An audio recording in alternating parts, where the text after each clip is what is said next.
angin. Kalau yang megang orang brutal, ngeri kita deket-deket. Apalagi kalau memang bukan ahlinya menggunakan senjata, bisa ngeker kaki kena jidat.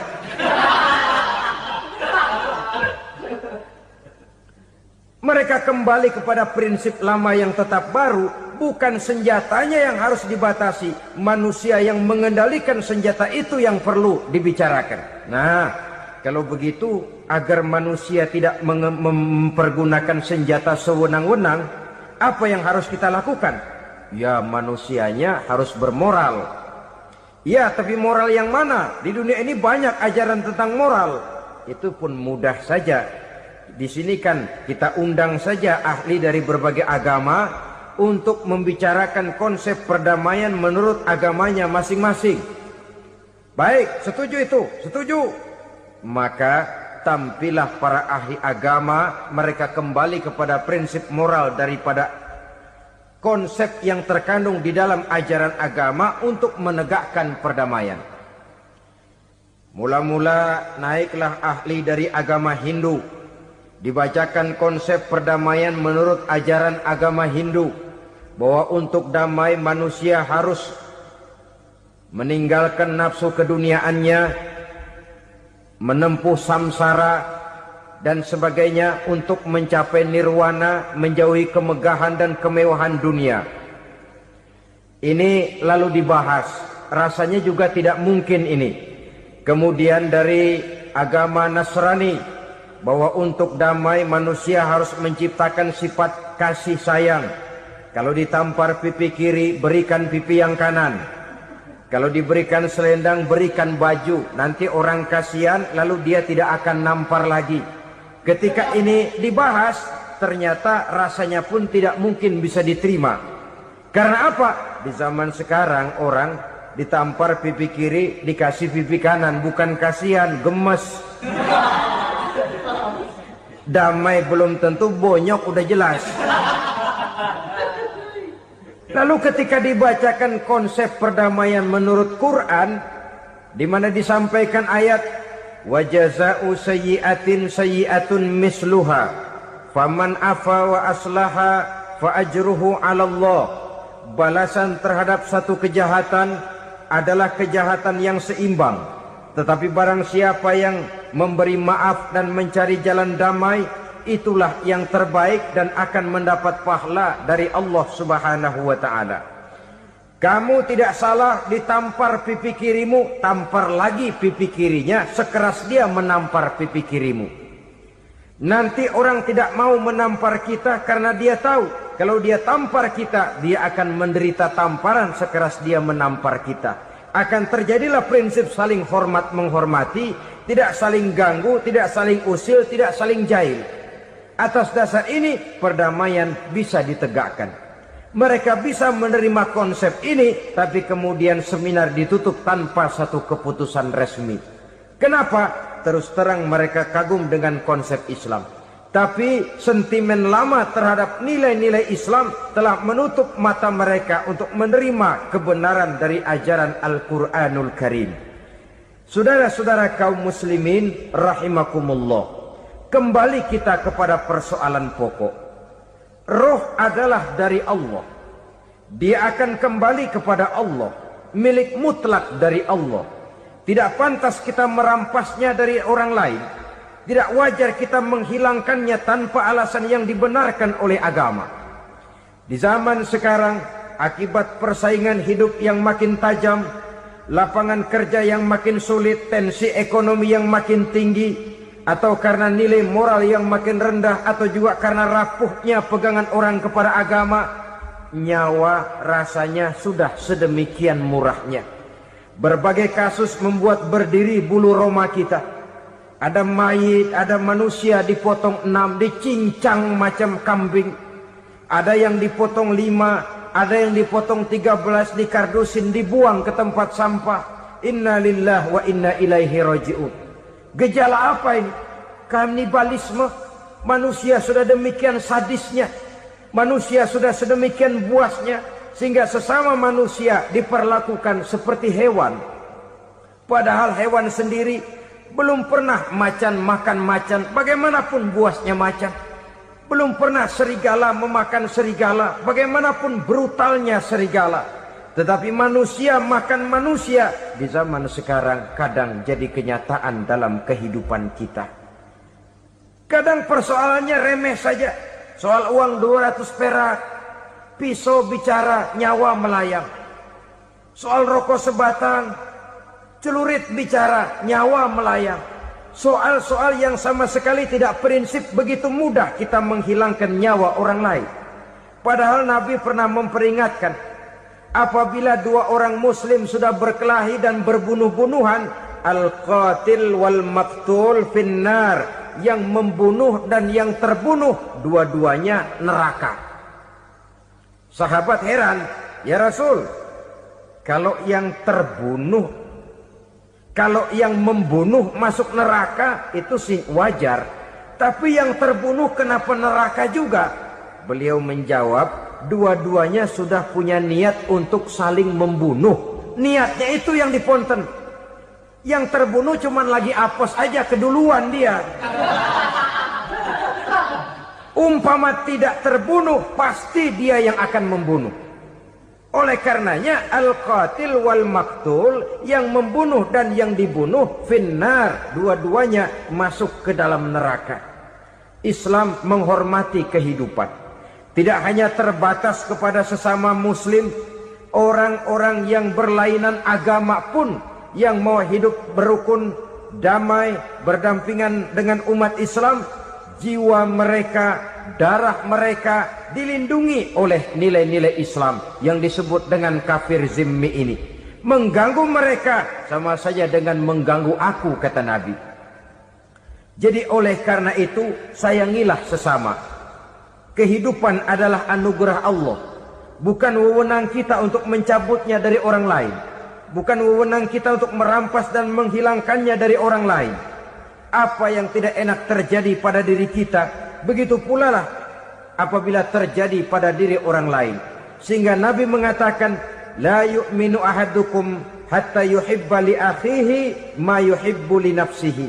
Belum dikatakan beriman seseorang kamu apabila dia belum mencintai saudaranya seperti ia mencintai dirinya sendiri. Apa yang enak dirasakan oleh orang lain, enak juga dirasakan oleh dia. Mengukur orang lain dengan diri sendiri. Kalau orang lain tanpa salah saya fitnah, kalau saya tanpa salah difitnah orang, enak apa enggak? Enggak, orang lain juga begitu. Kalau orang lain tanpa salah saya tempeleng kepalanya, enak apa tidak? Tidak. Orang lain juga begitu. Yang tidak enak terjadi pada diri kita, tentu tidak enak juga kalau terjadi pada orang lain. Mengukur orang lain dengan diri sendiri, sehingga tidak timbul sifat egois, tidak menari di atas bangkai orang lain, tidak mendirikan kebahagiaan di atas untayan air mata orang lain. Sehingga dengan demikian saudara-saudara, dia bisa menghormati kehidupan, menghormati orang lain sebagaimana dia ingin dihormati. Untuk menghancurkan nilai-nilai iman, dibanjiri kita dengan paham-paham yang merusak dan mendangkalkan akidah. Baik ia bernama materialisme, baik ia bernama sekularisme, baik ia bernama banjirnya maksiat dan munkarat, baik ia bernama banjirnya peradaban dan kebudayaan yang menghancurkan moral daripada anak-anak kita. Sedikit demi sedikit melenturkan dan melunturkan nilai-nilai keimanan kita, untuk kemudian pada waktunya nilai iman itu akan bertukar dan berganti menjadi nilai syirik kepada Allah Subhanahu wa ta'ala. Atau pada sisi lain, menjadikan yang selain Allah sebagai tujuan akhir daripada kehidupan kita. Sedangkan kita sama-sama maklum bahwa di dalam pandangan agama Islam, dosa yang tidak berampun, dosa yang terbesar, termasuk dalam kategori bapak moyangnya dosa, tidak lain adalah syirik, yakni menyekutukan Allah Subhanahu wa ta'ala. Pola penghancuran iman ini memang berstrategi. Ditawarkan kita kepada paham materialisme, paham kebendaan, di mana otak menempati urutan sebagai ranking pertama, Tuhan jatuh pada urutan kedua. Lalu menyusul kepada paham sekularisme, Allah dipisahkan dari seluruh kegiatan hidup ini, untuk pada gilirannya menjadikan yang selain Allah sebagai tujuan akhir daripada seluruh kegiatan hidup kita. Oleh karenanya, kewajiban menjaga nilai-nilai iman ini merupakan kewajiban yang mulia tetapi berat, tidak hanya untuk kita, tetapi juga bagaimana mewariskannya kepada anak-anak kita, generasi yang akan datang. Orang-orang tua bijaksana yang diceritakan di dalam Al-Quran, kalau sudah berpikir tentang anak-anaknya, pertanyaan yang paling mereka risaukan ialah, ma ta'buduna min ba'di.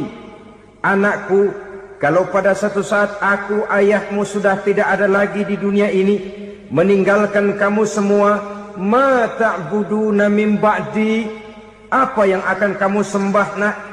Jikalau sekarang ayahmu masih mau ke masjid, masih mau melakukan rukuk dan sujud, masih beribadah menyembah Allah Subhanahu wa ta'ala, kalau orang tuamu sudah tidak ada, ma ta'buduna min ba'di, masihkah engkau mau datang ke masjid? Masihkah engkau mau rukuk dan sujud? Masihkah engkau mau menyembah Allah Subhanahu wa ta'ala? Pertanyaan ini yang dipikirkan oleh Nabi Yakub kepada putra-putranya. Pertanyaan ini yang diteruskan oleh Nabi Ibrahim kepada anak-anaknya. Pertanyaan ini yang diwariskan oleh generasi ulama salafus saleh kepada para generasi berikutnya. Bagaimana kita generasi sekarang? Kita orang-orang tua sekarang bukan berfikir ma ta'buduna min ba'di, malah yang kita fikirkan ma ta'kuluna min ba'di. Kalau bapak tidak ada nanti kamu makan apa nak?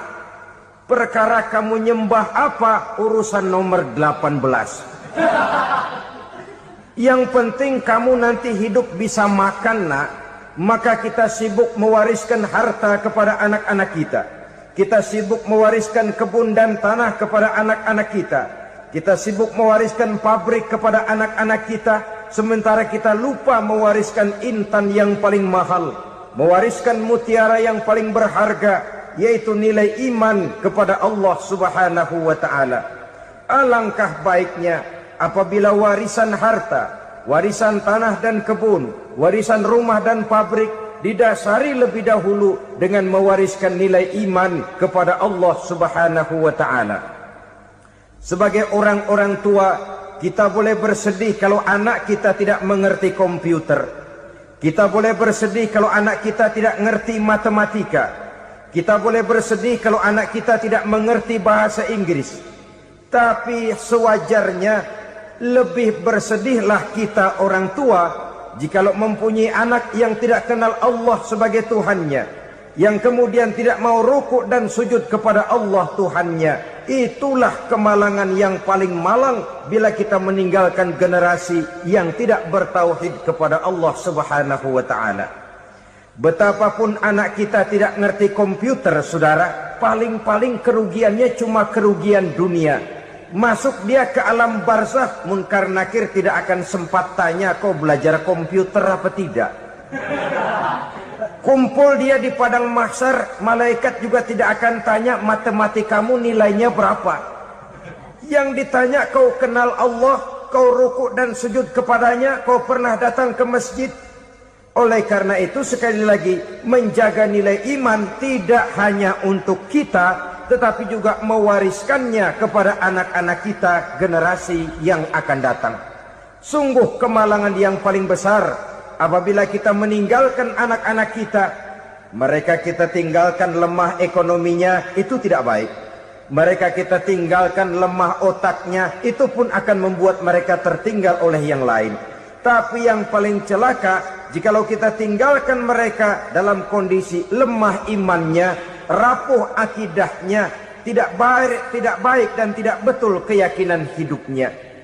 Oleh karena itu Nabi berpesan, jauhilah 7 perkara yang merusak. Yang pertama, syirik kepada Allah Subhanahu wa ta'ala. Menyekutukan Allah baik dalam ucapan, dalam keyakinan, ataupun dalam perbuatan. Ini perkara pertama yang termasuk 7 perusak besar di dalam kehidupan.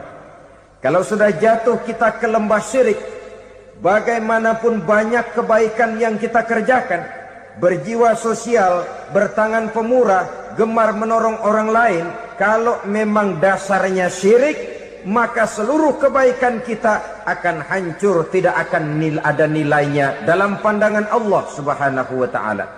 Dalam pandangan manusia, mungkin kita dicatat sebagai orang sosial, gemar menolong orang lain, tidak berpangku tangan melihat orang yang mendapat kesulitan.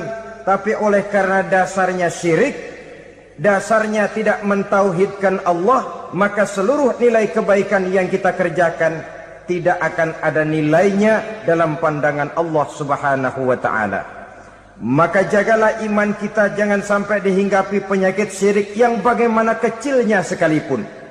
Sekali lagi, baik syirik dalam bentuk ucapan, syirik dalam bentuk keyakinan, sampai kepada syirik dalam bentuk perbuatan, kita berhindar kepada sifat-sifat yang sedemikian itu. Karena apa? Dalam satu ayat Quran Allah Subhanahu wa ta'ala menjelaskan, innallaha la yaghfiru ayyushraka bih wa yaghfiru ma duna dzalika liman yasha. Allah tidak akan memberi ampun kepada orang-orang yang menyekutukannya, tapi Allah masih mau memberikan ampun kepada dosa-dosa yang selain itu bagi orang-orang yang dikehendakinya. Dosa selain syirik, apabila kita bertaubat, Allah masih mau mengampuni. Tapi kalau sudah jatuh ke tempat syirik, itu sudah dosa yang tidak berampun. Taubatnya tidak lain melepas syirik, kembali kepada tauhid, berkeyakinan bahwa hanya ada Allah Subhanahu wa ta'ala, Tuhan satu-satunya, yang lam yalid walam yulad walam yakul lahu kufuwan ahad. Tidak beranak, tidak pula diperanakkan, dan tidak satupun yang dapat menyerupai Tuhan Allah Subhanahu wa ta'ala. Saudara-saudara kaum muslimin rahimakumullah, bahwa kita di zaman sekarang memang tidak menyembah berhala, ya. Bahwa kita tidak berterang-terangan mengatakan Tuhan lebih dari satu, memang. Bahwa kita tidak berkeyakinan Tuhan itu punya anak atau diperanakkan, tentu. Tapi dalam perbuatan dan i'tiqad, kita kadang-kadang jatuh tanpa kita sadari ke tempat yang bernama syirik ini.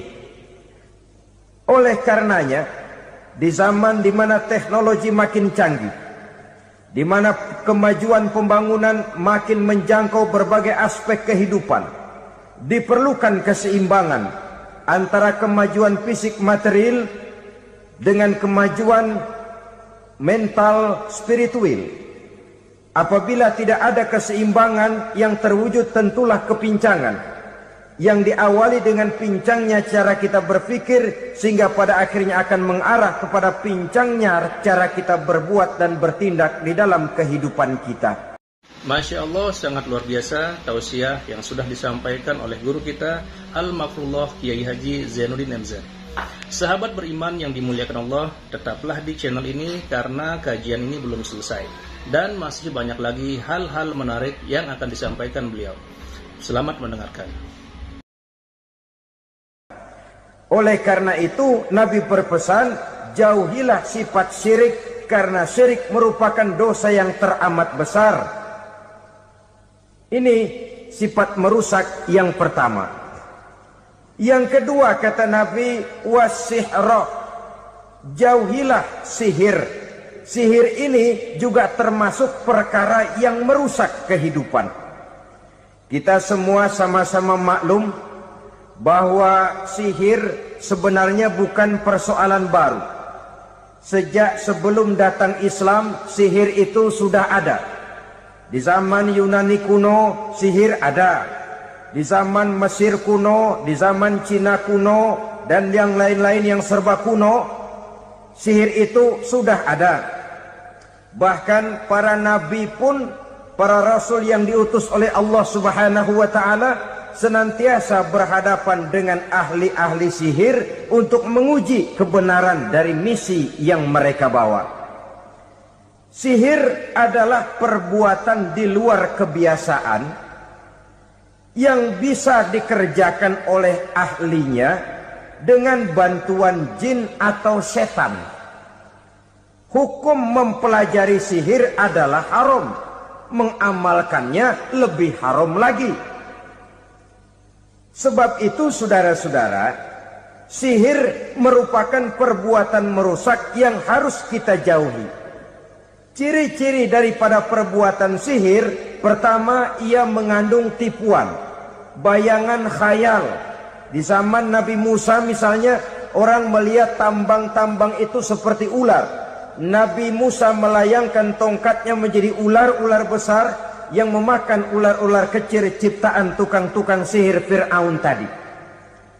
Lalu sihir bisa terjadi dengan bantuan jin kafir atau setan. Kemudian ciri yang ketiga, sifatnya halus dan tersembunyi. Taruh kata ada seorang ahli sihir yang mempergunakan ayat-ayat Quran sebagai jompa-jampe, sebagai baca-bacaan, itu cuma sekedar kedok. Tujuannya tidak lain menjadikan agama sebagai ketok untuk membenarkan cara yang dimurkai oleh Allah Subhanahu wa taala. Satu hadis yang diriwayatkan oleh Imam Bazar dan Tabrani, Nabi berpesan, "Laisa minna man tatayyara lahu au takahhana au tukuhhina lahu au sahira lahu." Tidak termasuk ke dalam golonganku, kata Nabi. Tidak termasuk umatku. Siapa mereka? Man tatayyara lahu, orang yang bertatoyur. Apa tatoyur itu? Dari kalimat toyaro, artinya terbang.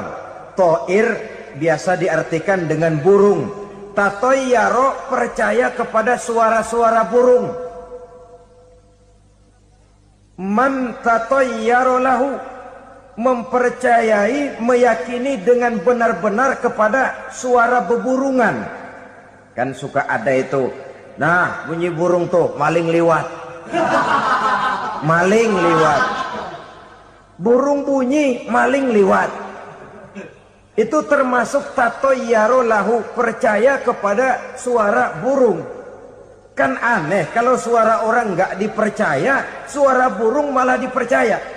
Ada ustadz ceramah, kiai ngaji, nggak mau didengerin, burung dengerin bener. Nah, suaranya dari sebelah mana? Belah kulon. Nah, itu tandanya ano. Habis dihitung-hitung. Itu termasuk tatoyaro lahu. Au takahana, atau bertenung, au tukuhina, atau minta ditenungkan. Au sahiro lahu, atau melakukan perbuatan sihir, atau minta disihirkan. Laisa minna, tidak termasuk ke dalam golonganku, kata Nabi. Sehingga dengan demikian saudara-saudara, menghadapi sihir dengan sihir sekalipun termasuk perbuatan yang tidak diajarkan oleh agama. Kita kan mempelajari sihir untuk jaga diri. Tidak apa-apa, yang dilarang mengamalkannya, dilarang juga mempelajarinya. Sebab orang kalau sudah mengetahui, biasanya lalu terangsang untuk mencoba. Kalau percobaannya berhasil, biasanya terangsang untuk coba lagi dan coba lagi. Pada akhirnya ketagihan, lalu beralih menjadi profesi, apalagi itu nanti bisa mendatangkan hasil uang. Saudara-saudara kaum muslimin rahimakumullah, kita manusia makhluk nyata. Kita hidup di alam nyata, terikat oleh sunnatullah, causality. Oleh karenanya, bagi kita keyakinan yang penuh, keikhlasan di dalam bertuhankan Allah, penyerahan diri sepenuhnya hanya kepadanya, itu sudah merupakan obat penangkal yang sangat ampuh agar kita tidak terkena penyakit-penyakit yang dibuat oleh setan dan para pembantunya. Sehingga beberapa ayat Quran mengajarkan, misalnya a'udzu bikalimatillahi tammati min syarri ma khalaq, atau bismillazi la yadurru ma'asmihi syai'un fil ardi wala fis sama, dengan menyebut nama Allah yang tidak bisa mendatangkan bahaya sedikit pun, dari baik yang datang dari langit maupun yang datang dari bumi. Jiwa yang kosong dari keyakinan yang penuh kepada Allah, jiwa yang penuh was-was dan ragu-ragu, itu yang mudah terserang oleh penyakit-penyakit yang dikerjakan oleh para tukang-tukang sihir, yaitu oleh setan dan seluruh para pembantunya. Kemudian hadis kedua yang diriwayatkan oleh Imam Ibnu Hibban, Nabi bersabda, la yadkhulul jannata mudminu khamrin wala mu'minu bisihrin wala qati'u rahmin. Tidak masuk surga. Ini Nabi yang bilang, tidak masuk surga. Siapa itu? Pertama, mudminu khamrin, orang yang berkekalan dalam mabuk. Selalu mudminun itu sudah menjadi perbuatan rutinnya, tidak kapok-kapoknya, teler seumur hidup. Mudminu khamrin, tidak masuk surga orang yang selalu bermabuk-mabukan. Yang kedua, wala mu'minu bisihrin, orang mukmin tapi main sihir. Ini juga oleh Nabi diperingatkan, tidak akan masuk surga orang mukmin tapi suka main sihir. Wala qati'u rahmin, dan tidak juga orang yang memutuskan silaturahmi. Tiga macam manusia yang diperingatkan Nabi tidak akan masuk surga: orang yang selalu mabuk, orang mukmin yang main sihir, dan orang yang memutuskan silaturahmi.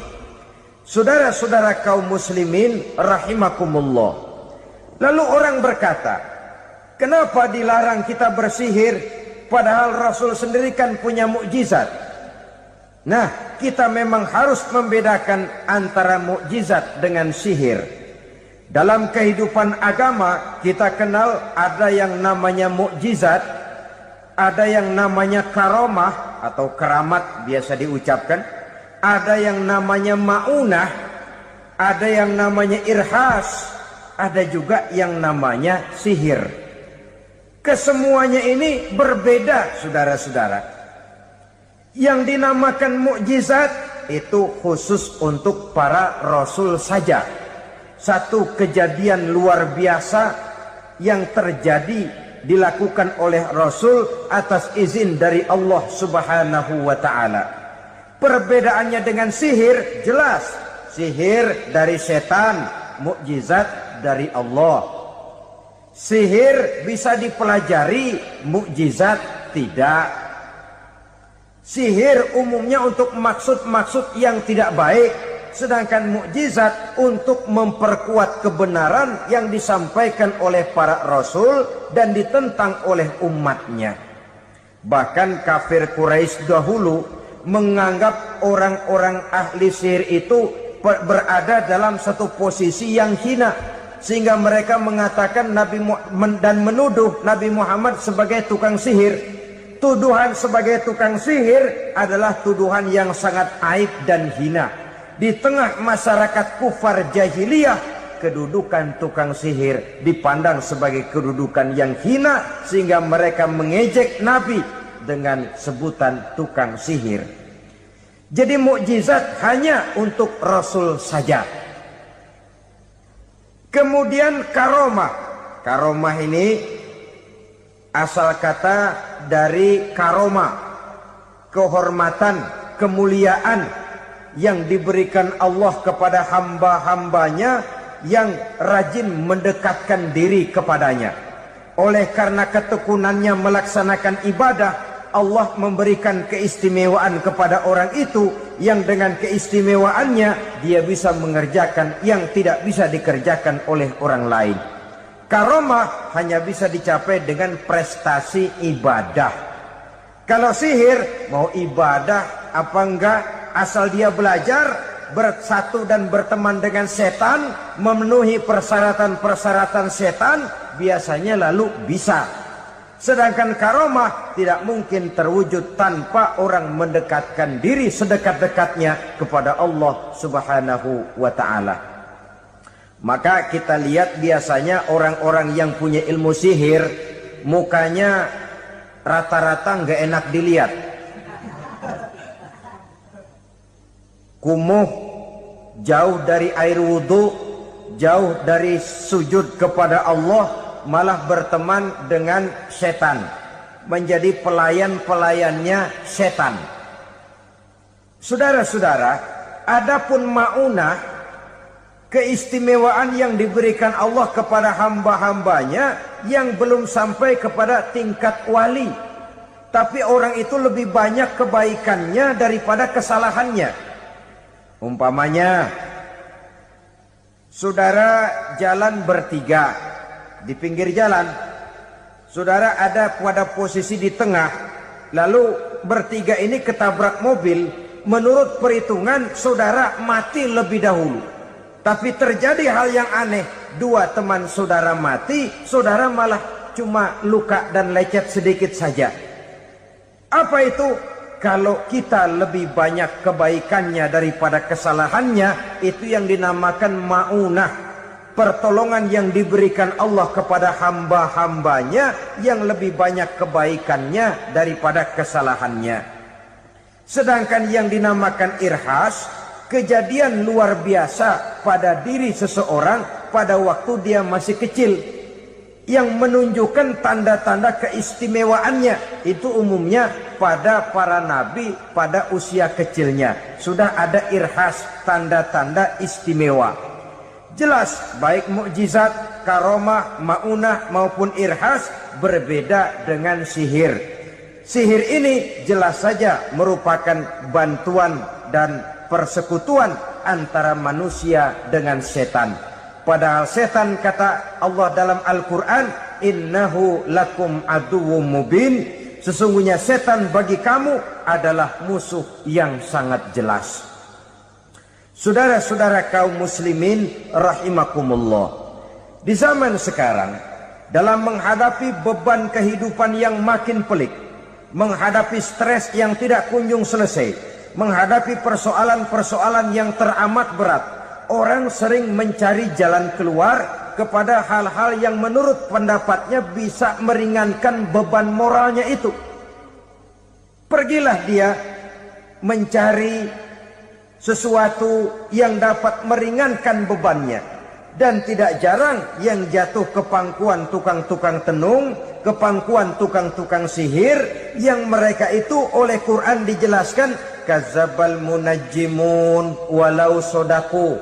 Tukang-tukang tenung, tukang-tukang sihir, mereka itu bohong walaupun benar. Maksudnya bohong walaupun benar, artinya kalau yang mereka kerjakan benar, itu sih kebenaran. Benar dengan kebenaran itu lain. Kebenaran, kebetulan bisa, tapi tidak untuk selalu. Apalagi kalau itu sudah membahayakan kehidupan orang lain. Jadi oleh karena itu Nabi berpesan, jauhilah daripada sihir. Kalau sudah jauhilah dari sihir, artinya ya jauhilah daripada mempelajarinya, jauhilah daripada bergaul dengan orang-orang yang ahli di bidang itu, karena dari pergaulan segalanya bisa menular. Baiklah saudara, ini yang kedua. Yang ketiga pesan Nabi, wa qatlan nafsil lati harramallahu illa bil haq, membunuh orang lain dengan cara yang tidak benar, membunuh orang yang diharamkan oleh Allah Subhanahu wa ta'ala untuk melakukannya kecuali dengan alasan yang benar. Kita tahu Islam adalah agama damai sesuai dengan namanya. Ia tidak dikembangkan dengan pedang dan kekerasan. Ia dikembangkan dengan keteladanan dan tuntunan moral. Oleh karena Islam bukan agama kekerasan, Islam pun tidak mementingkan dan mengajarkan kekerasan kecuali dengan alasan yang benar dan bisa dipertanggungjawabkan. Membunuh dengan sengaja, menghilangkan nyawa orang lain tanpa alasan yang bisa dibenarkan adalah merupakan dosa besar dan satu di antara 7 perkara yang bisa mendatangkan kerusakan dalam kehidupan dan yang hendaknya harus kita jauhi. Saudara-saudara kaum muslimin rahimakumullah, beberapa waktu yang lalu di sebuah kota kecil yang indah bernama New Auckland. Saudara tahu New Auckland? Itu dari Gunung Kidul masih ngidul lagi. Pernah diadakan satu seminar yang membicarakan bagaimana menyelamatkan masyarakat manusia dari bahaya Perang Dunia Ketiga.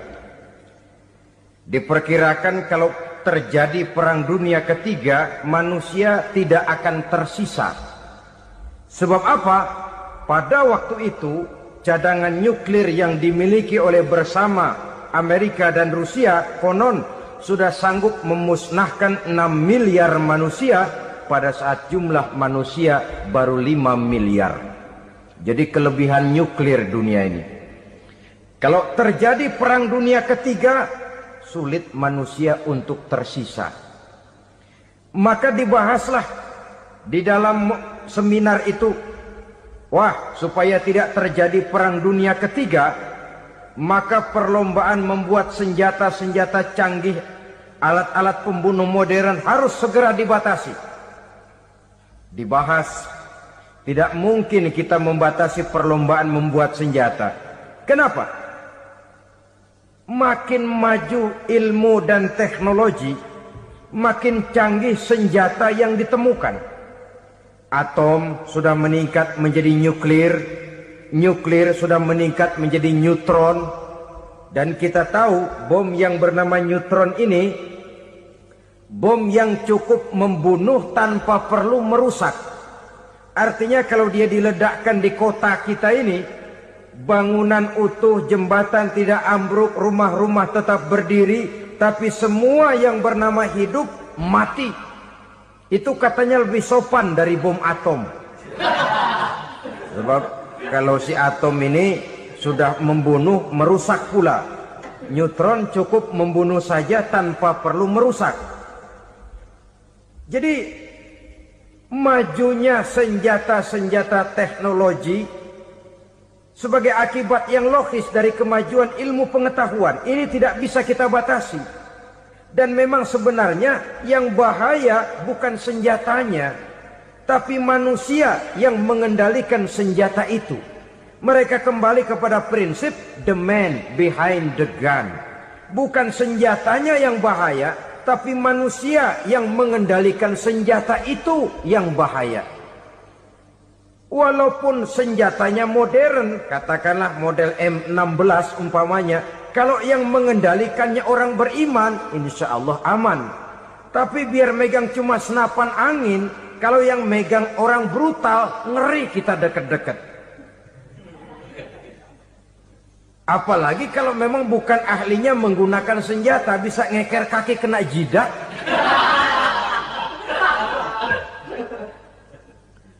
Mereka kembali kepada prinsip lama yang tetap baru, bukan senjatanya yang harus dibatasi, manusia yang mengendalikan senjata itu yang perlu dibicarakan. Nah, kalau begitu agar manusia tidak mempergunakan senjata sewenang-wenang, apa yang harus kita lakukan?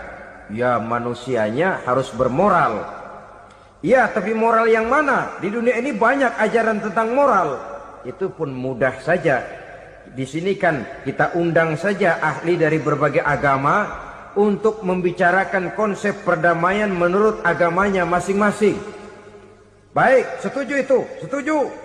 Maka tampillah para ahli agama, mereka kembali kepada prinsip moral daripada konsep yang terkandung di dalam ajaran agama untuk menegakkan perdamaian.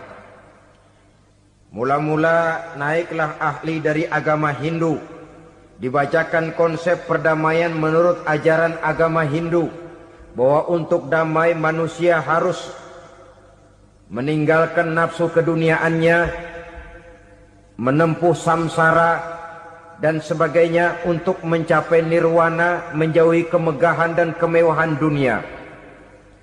Ini lalu dibahas, rasanya juga tidak mungkin ini. Kemudian dari agama Nasrani, bahwa untuk damai manusia harus menciptakan sifat kasih sayang. Kalau ditampar pipi kiri, berikan pipi yang kanan. Kalau diberikan selendang, berikan baju. Nanti orang kasihan, lalu dia tidak akan nampar lagi. Ketika ini dibahas, ternyata rasanya pun tidak mungkin bisa diterima. Karena apa? Di zaman sekarang orang ditampar pipi kiri, dikasih pipi kanan. Bukan kasihan, gemes. Damai belum tentu, bonyok udah jelas. Lalu ketika dibacakan konsep perdamaian menurut Quran, di mana disampaikan ayat wa jazaa'u sayyi'atin sayyi'atun misluha faman afa wa aslaha fa ajruhu 'ala Allah. Balasan terhadap satu kejahatan adalah kejahatan yang seimbang, tetapi barang siapa yang memberi maaf dan mencari jalan damai, itulah yang terbaik dan akan mendapat pahala dari Allah Subhanahu wa ta'ala. Kamu tidak salah ditampar pipi kirimu, tampar lagi pipi kirinya sekeras dia menampar pipi kirimu. Nanti orang tidak mau menampar kita karena dia tahu kalau dia tampar kita, dia akan menderita tamparan sekeras dia menampar kita. Akan terjadilah prinsip saling hormat menghormati, tidak saling ganggu, tidak saling usil, tidak saling jahil. Atas dasar ini perdamaian bisa ditegakkan. Mereka bisa menerima konsep ini, tapi kemudian seminar ditutup tanpa satu keputusan resmi. Kenapa? Terus terang mereka kagum dengan konsep Islam, tapi sentimen lama terhadap nilai-nilai Islam telah menutup mata mereka untuk menerima kebenaran dari ajaran Al-Quranul Karim. Saudara-saudara kaum muslimin rahimakumullah, kembali kita kepada persoalan pokok. Roh adalah dari Allah. Dia akan kembali kepada Allah, milik mutlak dari Allah. Tidak pantas kita merampasnya dari orang lain. Tidak wajar kita menghilangkannya tanpa alasan yang dibenarkan oleh agama. Di zaman sekarang, akibat persaingan hidup yang makin tajam, lapangan kerja yang makin sulit, tensi ekonomi yang makin tinggi, atau karena nilai moral yang makin rendah, atau juga karena rapuhnya pegangan orang kepada agama, nyawa rasanya sudah sedemikian murahnya. Berbagai kasus membuat berdiri bulu roma kita. Ada mayit, ada manusia dipotong 6, dicincang macam kambing. Ada yang dipotong 5, ada yang dipotong 13, dikardusin, dibuang ke tempat sampah. Inna lillahi wa inna ilaihi raji'un. Gejala apa ini? Kanibalisme. Manusia sudah demikian sadisnya, manusia sudah sedemikian buasnya, sehingga sesama manusia diperlakukan seperti hewan. Padahal hewan sendiri belum pernah macan makan macan, bagaimanapun buasnya macan. Belum pernah serigala memakan serigala, bagaimanapun brutalnya serigala. Tetapi manusia makan manusia di zaman sekarang kadang jadi kenyataan dalam kehidupan kita. Kadang persoalannya remeh saja. Soal uang 200 perak, pisau bicara, nyawa melayang. Soal rokok sebatang, celurit bicara, nyawa melayang. Soal-soal yang sama sekali tidak prinsip, begitu mudah kita menghilangkan nyawa orang lain. Padahal Nabi pernah memperingatkan, apabila dua orang muslim sudah berkelahi dan berbunuh-bunuhan, al-qatil wal maktul finnar, yang membunuh dan yang terbunuh dua-duanya neraka. Sahabat heran, ya Rasul, kalau yang terbunuh, kalau yang membunuh masuk neraka itu sih wajar, tapi yang terbunuh kenapa neraka juga? Beliau menjawab, dua-duanya sudah punya niat untuk saling membunuh. Niatnya itu yang diponten. Yang terbunuh cuman lagi apes aja keduluan dia. Umpama tidak terbunuh, pasti dia yang akan membunuh. Oleh karenanya al-qatil wal maktul, yang membunuh dan yang dibunuh finnar, dua-duanya masuk ke dalam neraka. Islam menghormati kehidupan. Tidak hanya terbatas kepada sesama muslim, orang-orang yang berlainan agama pun yang mau hidup berukun, damai, berdampingan dengan umat Islam, jiwa mereka, darah mereka dilindungi oleh nilai-nilai Islam yang disebut dengan kafir zimmi ini. Mengganggu mereka sama saja dengan mengganggu aku, kata Nabi. Jadi oleh karena itu sayangilah sesama. Kehidupan adalah anugerah Allah, bukan wewenang kita untuk mencabutnya dari orang lain, bukan wewenang kita untuk merampas dan menghilangkannya dari orang lain. Apa yang tidak enak terjadi pada diri kita, begitu pula lah apabila terjadi pada diri orang lain. Sehingga Nabi mengatakan, la yu'minu ahadukum hatta yuhibba li akhihi ma yuhibbu li nafsihi. Belum dikatakan beriman seseorang kamu apabila dia belum mencintai saudaranya seperti ia mencintai dirinya sendiri. Apa yang enak dirasakan oleh orang lain, enak juga dirasakan oleh dia. Mengukur orang lain dengan diri sendiri. Kalau orang lain tanpa salah saya fitnah, kalau saya tanpa salah difitnah orang, enak apa enggak? Enggak, orang lain juga begitu. Kalau orang lain tanpa salah saya tempeleng kepalanya, enak apa tidak? Tidak. Orang lain juga begitu. Yang tidak enak terjadi pada diri kita, tentu tidak enak juga kalau terjadi pada orang lain. Mengukur orang lain dengan diri sendiri, sehingga tidak timbul sifat egois, tidak menari di atas bangkai orang lain, tidak mendirikan kebahagiaan di atas untayan air mata orang lain. Sehingga dengan demikian saudara-saudara, dia bisa menghormati kehidupan, menghormati orang lain sebagaimana dia ingin dihormati. Inilah perbuatan ketiga yang merusak, membunuh orang lain dengan yang diharamkan Allah tanpa alasan yang benar. Yang ketiga. Kemudian yang keempat, perbuatan merusak wa aklar riba, makan riba. Hidup adalah tolong menolong. Bahasa kerennya take and give katanya. Saling memberi dan saling menerima. Nabi mengajarkan, man kuraba kurbatan min kurabid dunia, karaballahu lahu kurbatan min kurabi yaumal qiyamah. Wallahu fi aunil abdi madamal abdu fi auni akhihi. Siapa yang meringankan beban dari beban-beban yang dirita seseorang di dalam kehidupan dunia, Allah akan meringankan bebannya daripada beban-beban yang harus dipikulnya di hari kiamat nanti. Wallahu fi aunil abdi madamal abdu fi auni akhihi. Allah senantiasa akan menolong seorang hamba selama hamba itu masih mau menolong saudaranya. Allah selalu akan menolong seorang hamba selama hamba itu masih mau menolong saudaranya. Apabila kita sudah berpangku tangan terhadap kesulitan orang lain, biasanya pun pada saat kita mendapat kesulitan, kita akan sulit juga memperoleh pertolongan. Nah, riba alias renten, kedoknya adalah menolong orang, tapi sama juga bulu buntutnya dilepas, palanya dicekek. Menolong orang pada akhirnya menjadi beban bagi seseorang. Dan memang mencari orang-orang yang berada dalam posisi kesulitan. Biasanya di daerah-daerah di mana musim paceklik, jadi lapangan kerja sulit, sedangkan urusan perut tidak bisa ditunda. Akhirnya orang terjebak ke dalam rentenir, ke dalam riba, ke dalam renten. Bunga berbunga, sehingga satu saat jumlah bunganya bisa lebih besar dari jumlah pinjaman pokoknya.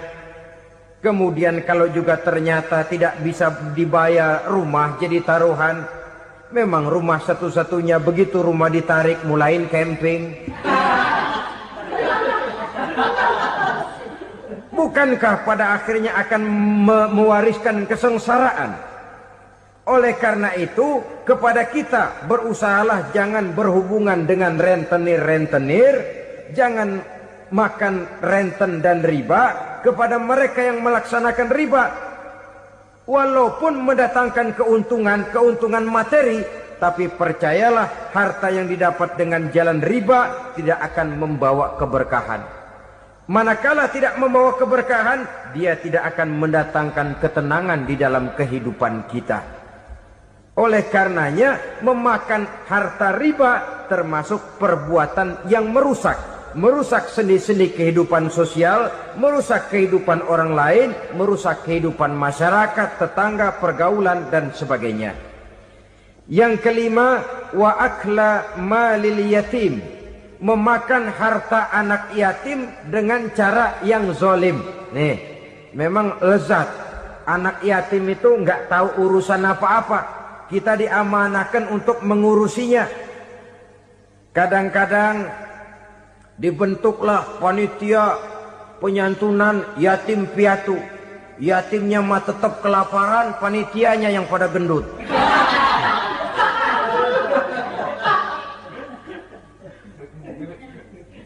Padahal memakan harta anak yatim termasuk perbuatan dosa besar.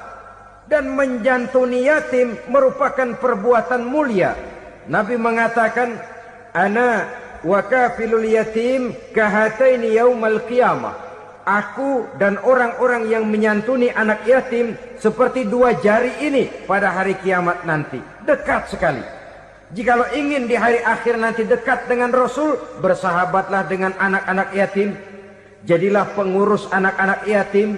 Bangunlah panti-panti asuhan yatim.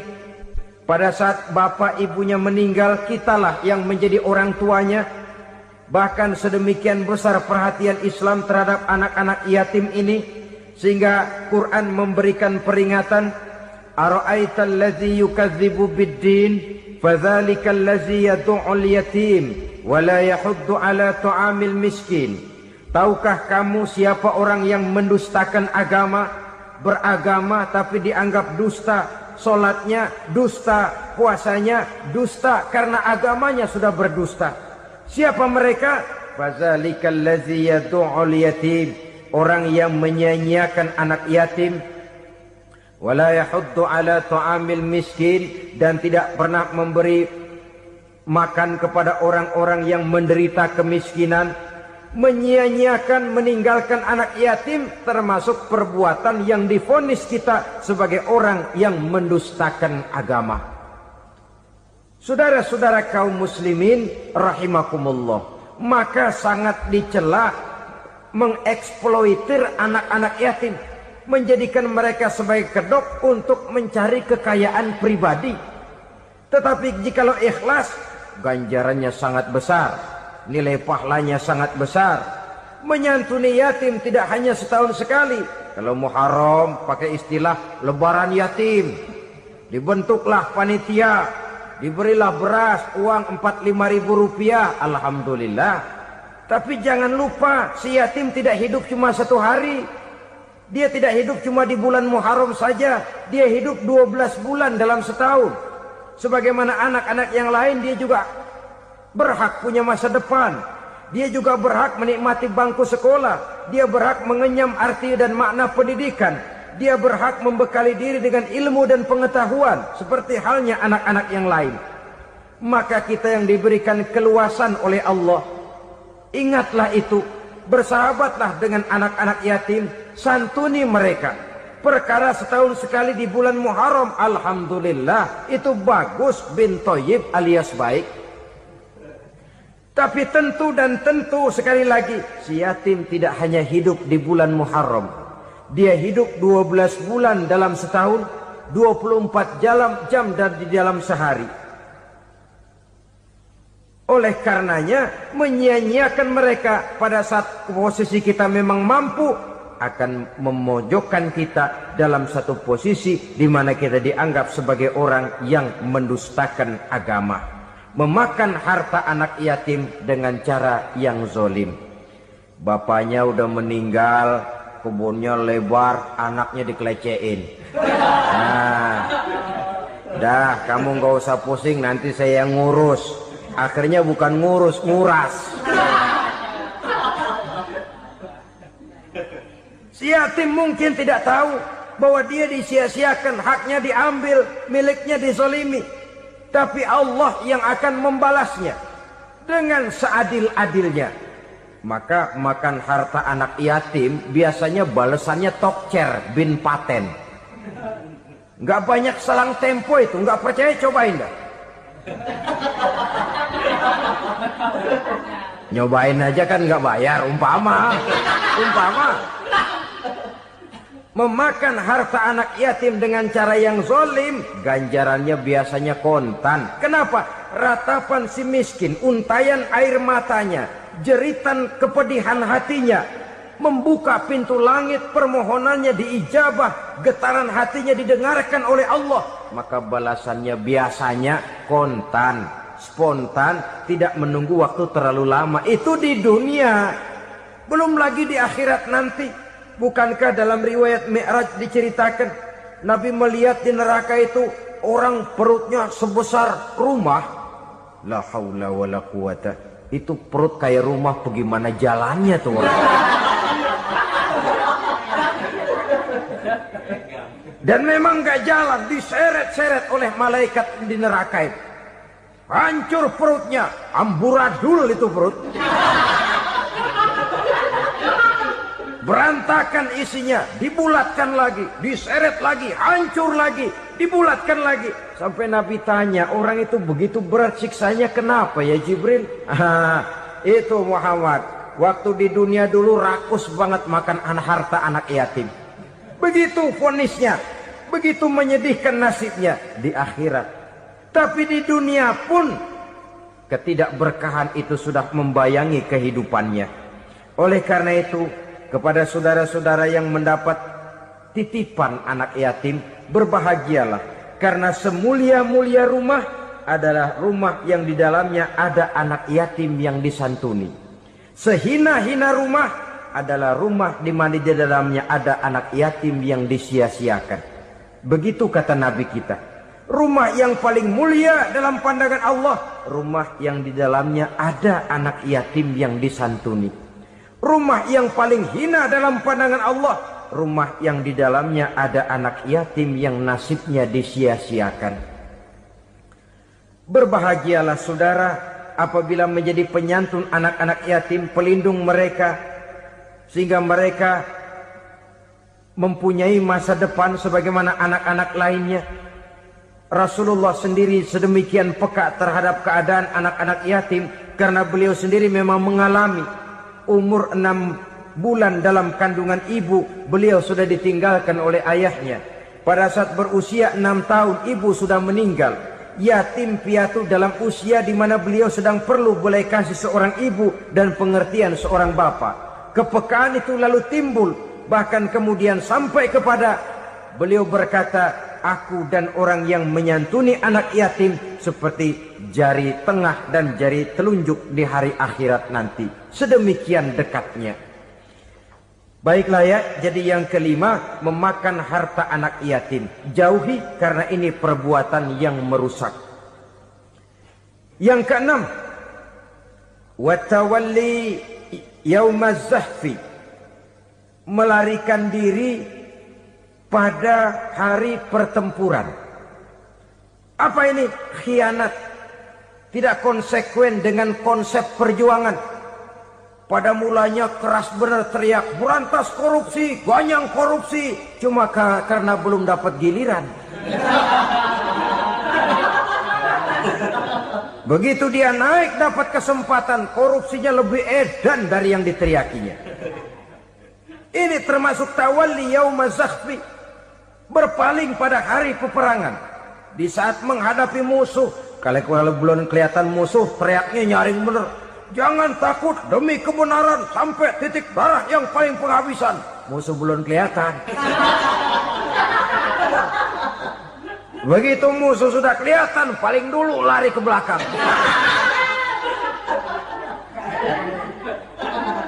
Kalau diajak berjuang ada saja alasannya. Sehingga Quran memberikan peringatan kepada kita semua. Mengapa kamu ini berat?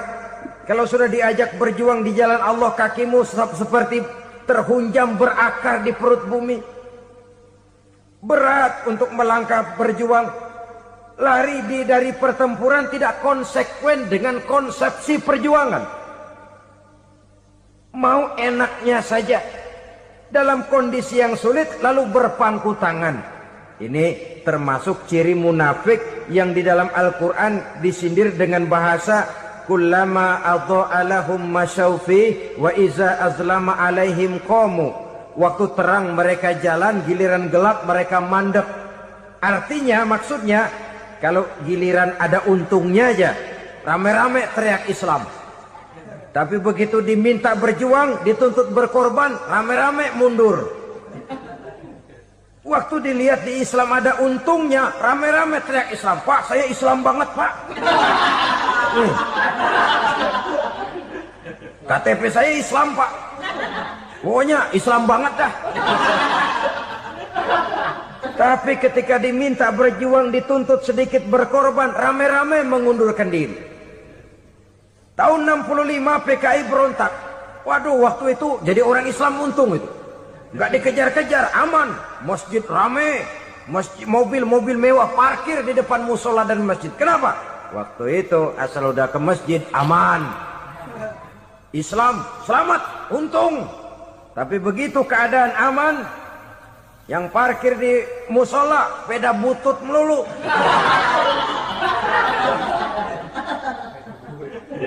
Waktu terang mereka jalan, waktu gelap mereka berhenti. Dikala di Islam ada untungnya, baru wah Islam bagus, Islam hebat. Tapi waktu dilihat ada kerugian, jangan bawa-bawa Islam dah. Jangan bicara soal Islam, ini kan bukan soal agama. Bukan soal agama. La haula wa la quwata illa billah. Beragama kita ambil talfik fid din, mengambil yang enteng-enteng saja dalam urusan beragama ini. Tidak konsekuen kita dengan Islam kita. Seolah kita mau memilih mana yang terasa cocok sama selera kita, kita teriak Islam. Beratan aja dikit, rame-rame berpaling. Itu termasuk tawalli yaumaz zahfi. Para pengkhianat mental-mental hipokrit. Alhamdulillahirrabbilalamin. Demikianlah tausiah penuh ilmu, hikmah dan manfaat yang sudah kita dengarkan bersama dari guru kita Al-Mafrullah Kiai Haji Zainuddin MZ. Sahabat beriman yang dimuliakan Allah, mari kita doakan guru kita, semoga beliau diampuni segala dosa-dosanya dan dilapangkan kuburnya. Dan buat sahabat semua yang sudah setia menyimak tausiah ini sampai selesai, saya ucapkan terima kasih banyak. Doa dan harapan saya semoga sahabat semua selalu diberikan kesehatan, dimudahkan segala urusannya dan dilancarkan rezekinya. Amin ya rabbal alamin. Demikian yang dapat saya bagikan, kurang lebihnya mohon maaf. Sampai bertemu lagi di kajian berikutnya. Wabillahi taufik wal hidayah, waridho wal inayah. Wassalamualaikum warahmatullahi wabarakatuh. Setelah kita mendengarkan bersama tausiah penuh ilmu dan hikmah yang sudah disampaikan oleh guru kita Al-Mafrullah Kiai Haji Zainuddin MZ, sekarang mari kita lanjutkan aktivitas kita masing-masing. Semoga apa yang sudah disampaikan oleh beliau menjadi ilmu yang bermanfaat dalam kehidupan kita sehari-hari. Selamat beraktivitas buat sahabat semua dan sukses selalu. Sampai bertemu lagi di kajian Ar-Razak 313 berikutnya. Wassalamualaikum warahmatullahi wabarakatuh. Bismillahirrahmanirrahim. Assalamualaikum warahmatullahi wabarakatuh. Alhamdulillahi wa kafa, wassalatu wassalamu ala rasulillahil mustafa wa ala alihi wa sahbihi wa man ihtada. Amma ba'du. Sahabat beriman yang dimuliakan Allah, syukur alhamdulillah kita bertemu lagi di channel Ar-Razak 313. Pada kesempatan yang berbahagia ini, mari sejenak kita luangkan waktu kita untuk bersama-sama menyimak tausiah fenomenal dari guru kita Al-Mafrullah Kiai Haji Zainuddin MZ. Tentunya banyak sekali ilmu, hikmah, dan manfaat yang bisa kita jadikan pelajaran dalam kehidupan kita sehari-hari. Berikut ini mari kita simak bersama isi tausiah beliau. Selamat mendengarkan. Wa qatlan nafsil lati harramallahu illa bil haq. Membunuh orang lain dengan cara yang tidak benar. Membunuh orang yang diharamkan oleh Allah Subhanahu wa taala untuk melakukannya kecuali dengan alasan yang benar. Kita tahu Islam adalah agama damai. Sesuai dengan namanya, ia tidak dikembangkan dengan pedang dan kekerasan. Ia dikembangkan dengan keteladanan dan tuntunan moral. Oleh karena Islam bukan agama kekerasan, Islam pun tidak mementingkan dan mengajarkan kekerasan kecuali dengan alasan yang benar dan bisa dipertanggungjawabkan. Membunuh dengan sengaja, menghilangkan nyawa orang lain tanpa alasan yang bisa dibenarkan adalah merupakan dosa besar dan satu di antara 7 perkara yang bisa mendatangkan kerusakan dalam kehidupan dan yang hendaknya harus kita jauhi. Saudara-saudara kaum muslimin rahimakumullah, beberapa waktu yang lalu di sebuah kota kecil yang indah bernama New Auckland. Saudara tahu New Auckland? Itu dari Gunung Kidul masih ngidul lagi. Pernah diadakan satu seminar yang membicarakan bagaimana menyelamatkan masyarakat manusia dari bahaya Perang Dunia Ketiga. Diperkirakan kalau terjadi Perang Dunia Ketiga, manusia tidak akan tersisa. Sebab apa? Pada waktu itu, cadangan nuklir yang dimiliki oleh bersama Amerika dan Rusia konon sudah sanggup memusnahkan 6 miliar manusia pada saat jumlah manusia baru 5 miliar. Jadi kelebihan nuklir dunia ini. Kalau terjadi Perang Dunia Ketiga, sulit manusia untuk tersisa. Maka dibahaslah di dalam seminar itu, wah, supaya tidak terjadi Perang Dunia Ketiga, maka perlombaan membuat senjata-senjata canggih, alat-alat pembunuh modern harus segera dibatasi. Dibahas, tidak mungkin kita membatasi perlombaan membuat senjata. Kenapa? Makin maju ilmu dan teknologi, makin canggih senjata yang ditemukan. Atom sudah meningkat menjadi nuklir, nuklir sudah meningkat menjadi neutron, dan kita tahu bom yang bernama neutron ini, bom yang cukup membunuh tanpa perlu merusak. Artinya kalau dia diledakkan di kota kita ini, bangunan utuh, jembatan tidak ambruk, rumah-rumah tetap berdiri, tapi semua yang bernama hidup mati. Itu katanya lebih sopan dari bom atom. Sebab kalau si atom ini sudah membunuh, merusak pula. Neutron cukup membunuh saja tanpa perlu merusak. Jadi majunya senjata-senjata teknologi sebagai akibat yang logis dari kemajuan ilmu pengetahuan. Ini tidak bisa kita batasi. Dan memang sebenarnya yang bahaya bukan senjatanya, tapi manusia yang mengendalikan senjata itu. Mereka kembali kepada prinsip the man behind the gun.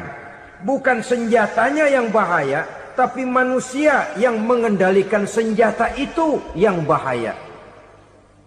Walaupun senjatanya modern, katakanlah model M16 umpamanya, kalau yang mengendalikannya orang beriman, insya Allah aman. Tapi biar megang cuma senapan angin, kalau yang megang orang brutal, ngeri kita deket-deket. Apalagi kalau memang bukan ahlinya menggunakan senjata, bisa ngeker kaki kena jidat.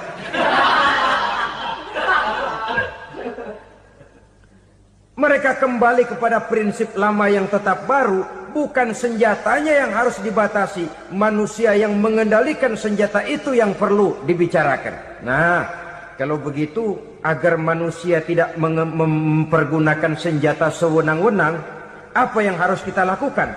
Ya, manusianya harus bermoral. Ya, tapi moral yang mana? Di dunia ini banyak ajaran tentang moral. Itu pun mudah saja. Di sini kan kita undang saja ahli dari berbagai agama untuk membicarakan konsep perdamaian menurut agamanya masing-masing. Baik, setuju itu, setuju. Maka tampillah para ahli agama, mereka kembali kepada prinsip moral daripada konsep yang terkandung di dalam ajaran agama untuk menegakkan perdamaian.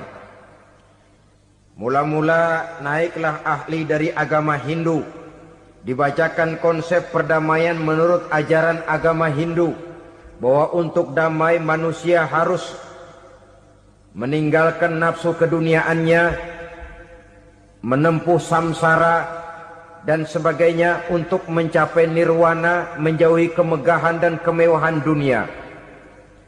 Ini lalu dibahas, rasanya juga tidak mungkin ini. Kemudian dari agama Nasrani, bahwa untuk damai manusia harus menciptakan sifat kasih sayang. Kalau ditampar pipi kiri, berikan pipi yang kanan. Kalau diberikan selendang, berikan baju. Nanti orang kasihan, lalu dia tidak akan nampar lagi. Ketika ini dibahas, ternyata rasanya pun tidak mungkin bisa diterima. Karena apa?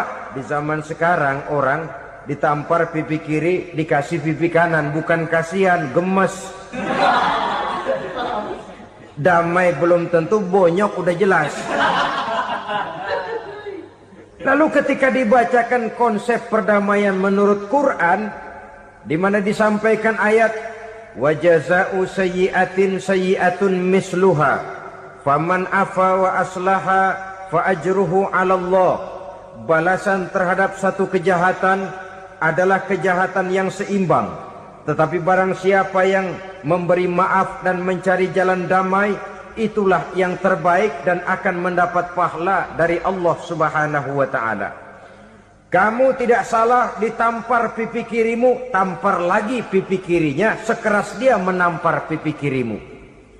Nanti orang tidak mau menampar kita karena dia tahu kalau dia tampar kita, dia akan menderita tamparan sekeras dia menampar kita. Akan terjadilah prinsip saling hormat menghormati, tidak saling ganggu, tidak saling usil, tidak saling jahil. Atas dasar ini perdamaian bisa ditegakkan. Mereka bisa menerima konsep ini, tapi kemudian seminar ditutup tanpa satu keputusan resmi. Kenapa? Terus terang mereka kagum dengan konsep Islam, tapi sentimen lama terhadap nilai-nilai Islam telah menutup mata mereka untuk menerima kebenaran dari ajaran Al-Quranul Karim. Saudara-saudara kaum muslimin rahimakumullah, kembali kita kepada persoalan pokok. Roh adalah dari Allah. Dia akan kembali kepada Allah, milik mutlak dari Allah. Tidak pantas kita merampasnya dari orang lain. Tidak wajar kita menghilangkannya tanpa alasan yang dibenarkan oleh agama. Di zaman sekarang, akibat persaingan hidup yang makin tajam, lapangan kerja yang makin sulit, tensi ekonomi yang makin tinggi, atau karena nilai moral yang makin rendah, atau juga karena rapuhnya pegangan orang kepada agama, nyawa rasanya sudah sedemikian murahnya. Berbagai kasus membuat berdiri bulu roma kita. Ada mayit, ada manusia dipotong 6, dicincang macam kambing. Ada yang dipotong 5, ada yang dipotong 13, dikardusin, dibuang ke tempat sampah. Inna lillahi wa inna ilaihi raji'un. Gejala apa ini? Kanibalisme. Manusia sudah demikian sadisnya, manusia sudah sedemikian buasnya, sehingga sesama manusia diperlakukan seperti hewan.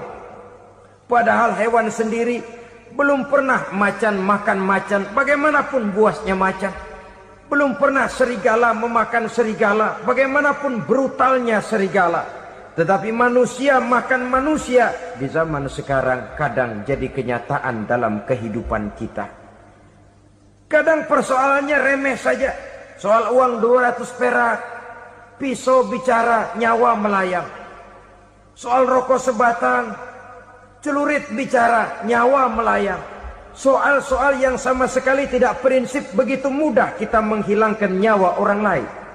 Padahal Nabi pernah memperingatkan, apabila dua orang muslim sudah berkelahi dan berbunuh-bunuhan, al-qatil wal maktul finnar, yang membunuh dan yang terbunuh dua-duanya neraka. Sahabat heran, ya Rasul, kalau yang terbunuh, kalau yang membunuh masuk neraka itu sih wajar, tapi yang terbunuh kenapa neraka juga? Beliau menjawab, dua-duanya sudah punya niat untuk saling membunuh. Niatnya itu yang diponten. Yang terbunuh cuman lagi apes aja, keduluan dia. Umpama tidak terbunuh, pasti dia yang akan membunuh. Oleh karenanya, al-qatil wal maktul, yang membunuh dan yang dibunuh, finnar, dua-duanya masuk ke dalam neraka. Islam menghormati kehidupan. Tidak hanya terbatas kepada sesama muslim, orang-orang yang berlainan agama pun yang mau hidup berukun, damai, berdampingan dengan umat Islam, jiwa mereka, darah mereka dilindungi oleh nilai-nilai Islam yang disebut dengan kafir zimmi ini. Mengganggu mereka sama saja dengan mengganggu aku, kata Nabi. Jadi oleh karena itu, sayangilah sesama. Kehidupan adalah anugerah Allah, bukan wewenang kita untuk mencabutnya dari orang lain, bukan wewenang kita untuk merampas dan menghilangkannya dari orang lain. Apa yang tidak enak terjadi pada diri kita, begitu pula lah apabila terjadi pada diri orang lain. Sehingga Nabi mengatakan, la yu'minu ahadukum hatta yuhibba li akhihi ma yuhibbu li nafsihi. Belum dikatakan beriman seseorang kamu apabila dia belum mencintai saudaranya seperti ia mencintai dirinya sendiri. Apa yang enak dirasakan oleh orang lain, enak juga dirasakan oleh dia. Mengukur orang lain dengan diri sendiri. Kalau orang lain tanpa salah saya fitnah, kalau saya tanpa salah difitnah orang, enak apa enggak? Enggak, orang lain juga begitu. Kalau orang lain tanpa salah saya tempeleng kepalanya, enak apa tidak? Tidak. Orang lain juga begitu. Yang tidak enak terjadi pada diri kita, tentu tidak enak juga kalau terjadi pada orang lain. Mengukur orang lain dengan diri sendiri, sehingga tidak timbul sifat egois, tidak menari di atas bangkai orang lain, tidak mendirikan kebahagiaan di atas untayan air mata orang lain.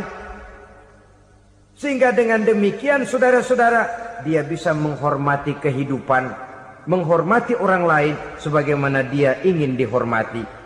Untuk menghancurkan nilai-nilai iman, dibanjiri kita dengan paham-paham yang merusak dan mendangkalkan akidah. Baik ia bernama materialisme, baik ia bernama sekularisme, baik ia bernama banjirnya maksiat dan munkarat, baik ia bernama banjirnya peradaban dan kebudayaan yang menghancurkan moral daripada anak-anak kita, sedikit demi sedikit melenturkan dan melunturkan nilai-nilai keimanan kita, untuk kemudian pada waktunya nilai iman itu akan bertukar dan berganti menjadi nilai syirik kepada Allah Subhanahu wa ta'ala. Atau pada sisi lain, menjadikan yang selain Allah sebagai tujuan akhir daripada kehidupan kita.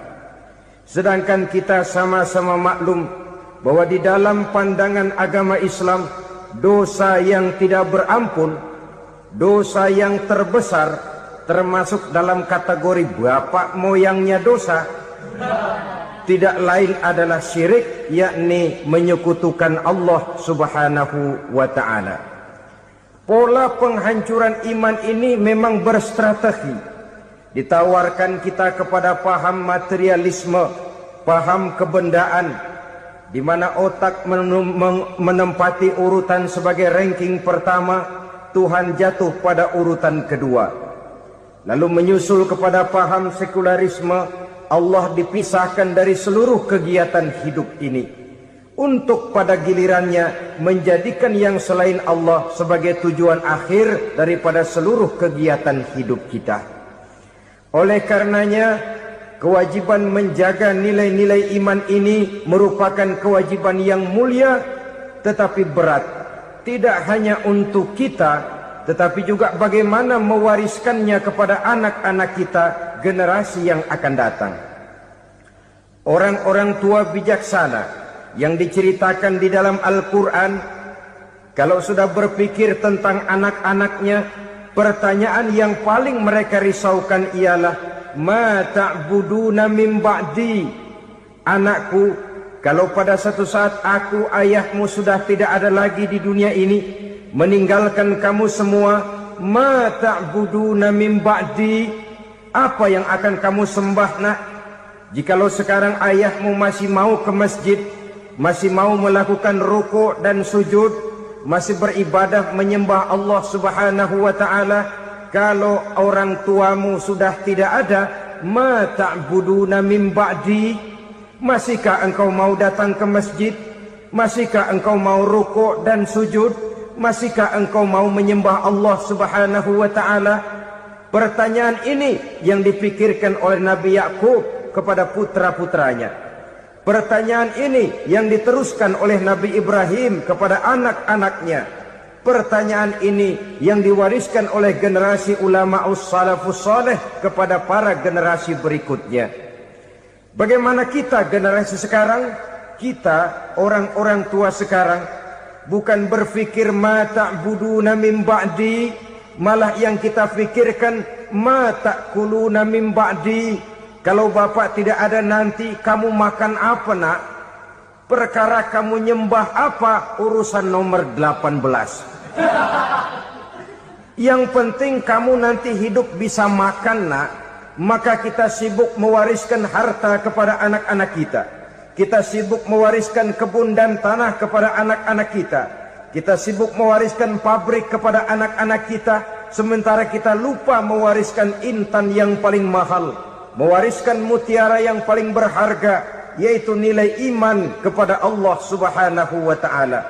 Alangkah baiknya apabila warisan harta, warisan tanah dan kebun, warisan rumah dan pabrik didasari lebih dahulu dengan mewariskan nilai iman kepada Allah Subhanahu wa ta'ala.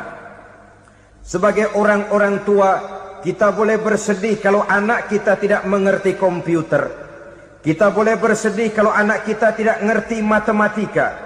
Kita boleh bersedih kalau anak kita tidak mengerti bahasa Inggris. Tapi sewajarnya lebih bersedihlah kita orang tua jikalau mempunyai anak yang tidak kenal Allah sebagai Tuhannya, yang kemudian tidak mau rukuk dan sujud kepada Allah Tuhannya. Itulah kemalangan yang paling malang bila kita meninggalkan generasi yang tidak bertauhid kepada Allah Subhanahu wa ta'ala. Betapapun anak kita tidak ngerti komputer, saudara, paling-paling kerugiannya cuma kerugian dunia. Masuk dia ke alam barzakh, munkar nakir tidak akan sempat tanya kau belajar komputer apa tidak. Kumpul dia di padang mahsyar, malaikat juga tidak akan tanya matematikamu nilainya berapa.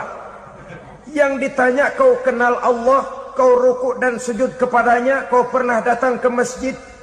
Oleh karena itu sekali lagi, menjaga nilai iman tidak hanya untuk kita, tetapi juga mewariskannya kepada anak-anak kita, generasi yang akan datang. Sungguh kemalangan yang paling besar apabila kita meninggalkan anak-anak kita. Mereka kita tinggalkan lemah ekonominya, itu tidak baik. Mereka kita tinggalkan lemah otaknya, itu pun akan membuat mereka tertinggal oleh yang lain. Tapi yang paling celaka, jikalau kita tinggalkan mereka dalam kondisi lemah imannya, rapuh akidahnya, tidak baik dan tidak betul keyakinan hidupnya. Oleh karena itu Nabi berpesan, jauhilah 7 perkara yang merusak. Yang pertama, syirik kepada Allah Subhanahu wa ta'ala. Menyekutukan Allah baik dalam ucapan, dalam keyakinan, ataupun dalam perbuatan. Ini perkara pertama yang termasuk 7 perusak besar di dalam kehidupan. Kalau sudah jatuh kita ke lembah syirik, bagaimanapun banyak kebaikan yang kita kerjakan, berjiwa sosial, bertangan pemurah, gemar menolong orang lain, kalau memang dasarnya syirik, maka seluruh kebaikan kita akan hancur, tidak akan ada nilainya dalam pandangan Allah Subhanahu wa taala. Dalam pandangan manusia, mungkin kita dicatat sebagai orang sosial, gemar menolong orang lain, tidak berpangku tangan melihat orang yang mendapat kesulitan, tapi oleh karena dasarnya syirik, dasarnya tidak mentauhidkan Allah, maka seluruh nilai kebaikan yang kita kerjakan tidak akan ada nilainya dalam pandangan Allah Subhanahu wa taala.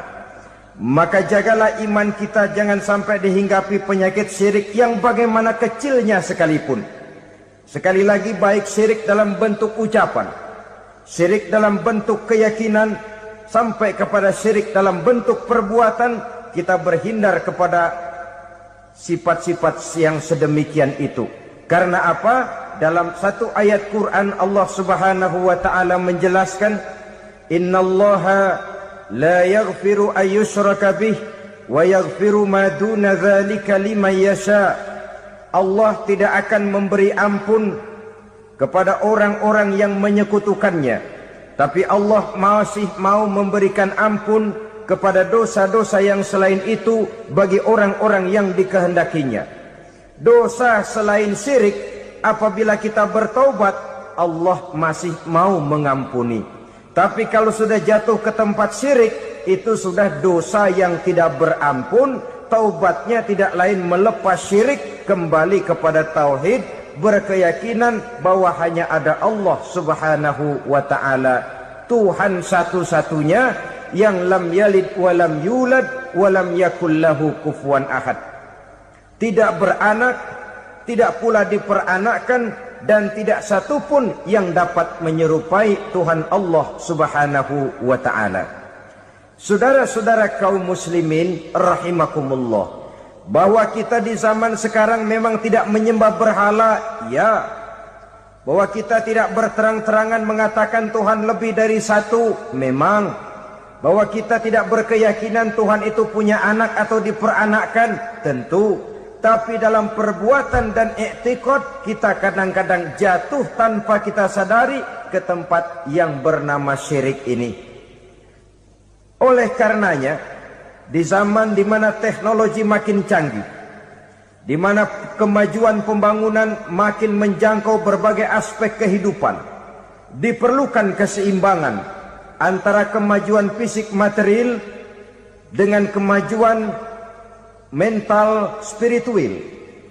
Apabila tidak ada keseimbangan, yang terwujud tentulah kepincangan, yang diawali dengan pincangnya cara kita berpikir, sehingga pada akhirnya akan mengarah kepada pincangnya cara kita berbuat dan bertindak di dalam kehidupan kita. Masya Allah, sangat luar biasa tausiah yang sudah disampaikan oleh guru kita Al-Makfullah Kiai Haji Zainuddin MZ. Sahabat beriman yang dimuliakan Allah, tetaplah di channel ini karena kajian ini belum selesai dan masih banyak lagi hal-hal menarik yang akan disampaikan beliau. Selamat mendengarkan. Oleh karena itu, Nabi berpesan, jauhilah sifat syirik, karena syirik merupakan dosa yang teramat besar. Ini sifat merusak yang pertama. Yang kedua, kata Nabi, wasihra, jauhilah sihir.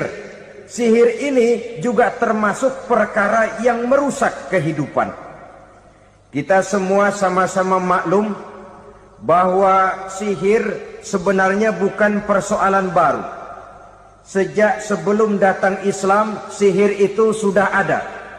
Di zaman Yunani kuno, sihir ada. Di zaman Mesir kuno, di zaman Cina kuno, dan yang lain-lain yang serba kuno, sihir itu sudah ada. Bahkan para nabi pun, para rasul yang diutus oleh Allah Subhanahu wa taala, senantiasa berhadapan dengan ahli-ahli sihir untuk menguji kebenaran dari misi yang mereka bawa. Sihir adalah perbuatan di luar kebiasaan yang bisa dikerjakan oleh ahlinya dengan bantuan jin atau setan. Hukum mempelajari sihir adalah haram, mengamalkannya lebih haram lagi. Sebab itu saudara-saudara, Sihir merupakan perbuatan merusak yang harus kita jauhi. Ciri-ciri daripada perbuatan sihir, pertama, ia mengandung tipuan, bayangan khayal. Di zaman Nabi Musa misalnya, orang melihat tambang-tambang itu seperti ular. Nabi Musa melayangkan tongkatnya menjadi ular-ular besar yang memakan ular-ular kecil ciptaan tukang-tukang sihir Fir'aun tadi. Lalu sihir bisa terjadi dengan bantuan jin kafir atau setan. Kemudian ciri yang ketiga, sifatnya halus dan tersembunyi. Taruh kata ada seorang ahli sihir yang mempergunakan ayat-ayat Quran sebagai jompa-jampe, sebagai baca-bacaan, itu cuma sekedar kedok. Tujuannya tidak lain menjadikan agama sebagai ketok untuk membenarkan cara yang dimurkai oleh Allah Subhanahu wa ta'ala. Satu hadis yang diriwayatkan oleh Imam Bazar dan Tabrani, Nabi berpesan, "Laisa minna man tatayyara lahu au takahhana au tukuhhina lahu au sahira lahu." Tidak termasuk ke dalam golonganku, kata Nabi. Tidak termasuk umatku. Siapa mereka? Man tatayyara lahu, orang yang bertatoyur. Apa tatoyur itu? Dari kalimat toyaro, artinya terbang. Toir biasa diartikan dengan burung. Tatoyaro percaya kepada suara-suara burung. Man tatayyara lahu, mempercayai, meyakini dengan benar-benar kepada suara beburungan. Kan suka ada itu, nah bunyi burung tuh, maling liwat. Maling liwat. Burung bunyi, maling liwat. Itu termasuk tatayyara lahu, percaya kepada suara burung. Kan aneh kalau suara orang nggak dipercaya, suara burung malah dipercaya. Ada ustadz ceramah, kiai ngaji, nggak mau didengerin, burung dengerin bener. Nah, suaranya dari sebelah mana? Belah kulon. Nah, itu tandanya ano. Habis dihitung-hitung. Itu termasuk tatayyara lahu. Au takahana, atau bertenung, au tukuhina, atau minta ditenungkan, au sahirolahu, atau melakukan perbuatan sihir, atau minta disihirkan. Laisa minna, tidak termasuk ke dalam golonganku, kata Nabi. Sehingga dengan demikian saudara-saudara, menghadapi sihir dengan sihir sekalipun termasuk perbuatan yang tidak diajarkan oleh agama. Kita kan mempelajari sihir untuk jaga diri. Tidak apa-apa, yang dilarang mengamalkannya, dilarang juga mempelajarinya. Sebab orang kalau sudah mengetahui, biasanya lalu terangsang untuk mencoba. Kalau percobaannya berhasil, biasanya terangsang untuk coba lagi dan coba lagi. Pada akhirnya ketagihan, lalu beralih menjadi profesi, apalagi itu nanti bisa mendatangkan hasil uang. Saudara-saudara kaum muslimin rahimakumullah, kita manusia makhluk nyata. Kita hidup di alam nyata, terikat oleh sunnatullah, causality. Oleh karenanya, bagi kita keyakinan yang penuh, keikhlasan di dalam bertuhankan Allah, penyerahan diri sepenuhnya hanya kepadanya, itu sudah merupakan obat penangkal yang sangat ampuh agar kita tidak terkena penyakit-penyakit yang dibuat oleh setan dan para pembantunya. Sehingga beberapa ayat Quran mengajarkan, misalnya a'udzu bikalimatillahi tammati min syarri ma khalaq, atau bismillazi la yadurru ma'asmihi syai'un fil ardi wala fis sama, dengan menyebut nama Allah yang tidak bisa mendatangkan bahaya sedikit pun, dari baik yang datang dari langit maupun yang datang dari bumi.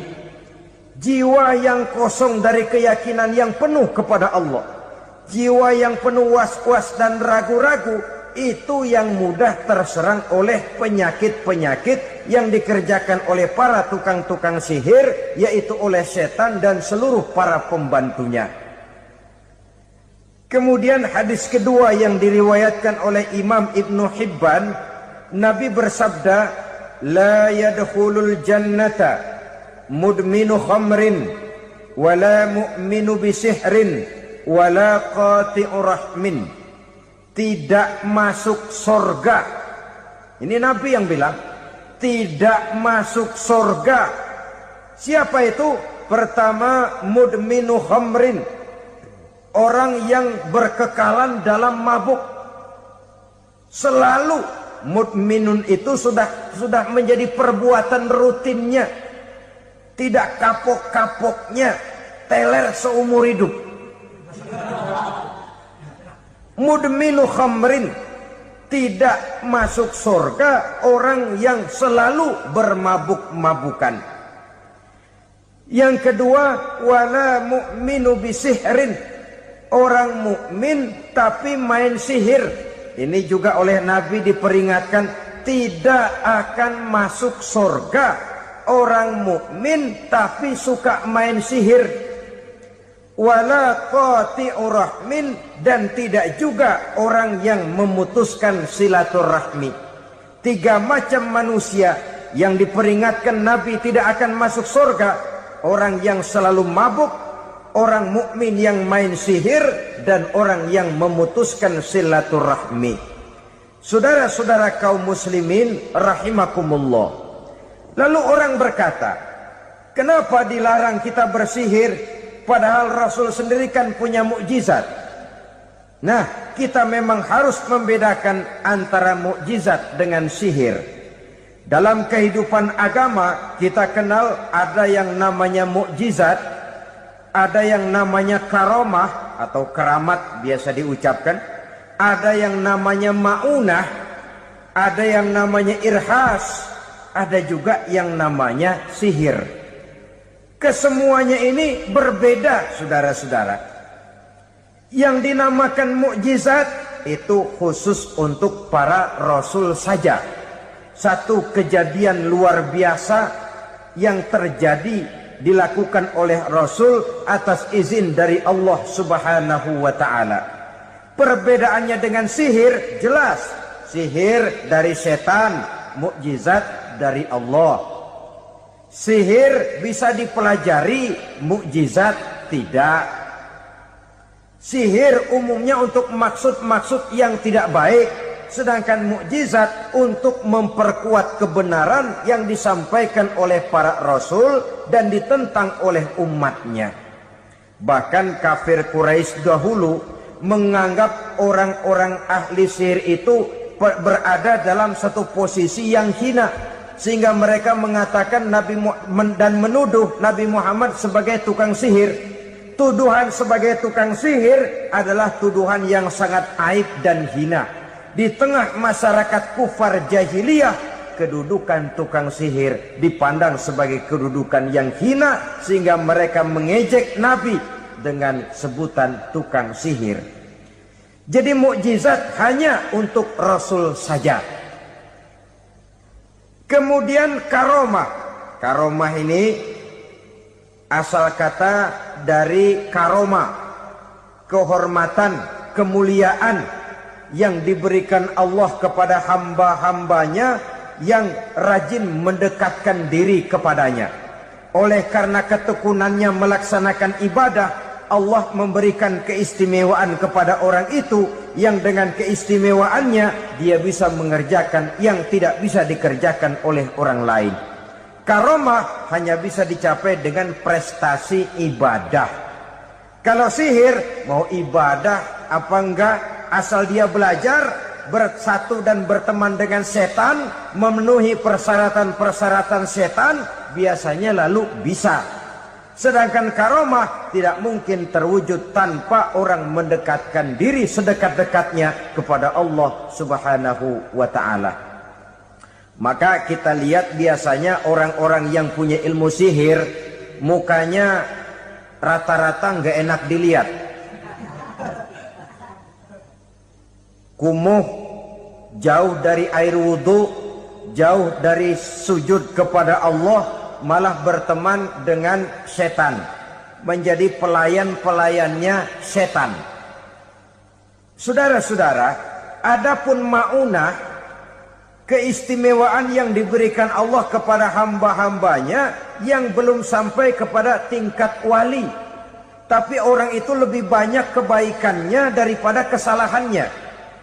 Umpamanya, saudara jalan bertiga di pinggir jalan, saudara ada pada posisi di tengah, lalu bertiga ini ketabrak mobil. Menurut perhitungan saudara mati lebih dahulu, tapi terjadi hal yang aneh, dua teman saudara mati, saudara malah cuma luka dan lecet sedikit saja. Apa itu? Kalau kita lebih banyak kebaikannya daripada kesalahannya, itu yang dinamakan maunah, pertolongan yang diberikan Allah kepada hamba-hambanya yang lebih banyak kebaikannya daripada kesalahannya.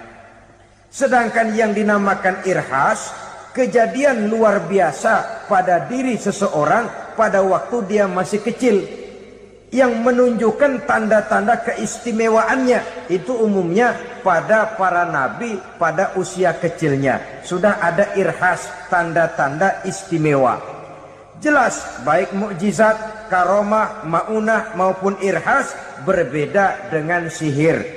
Sihir ini jelas saja merupakan bantuan dan persekutuan antara manusia dengan setan.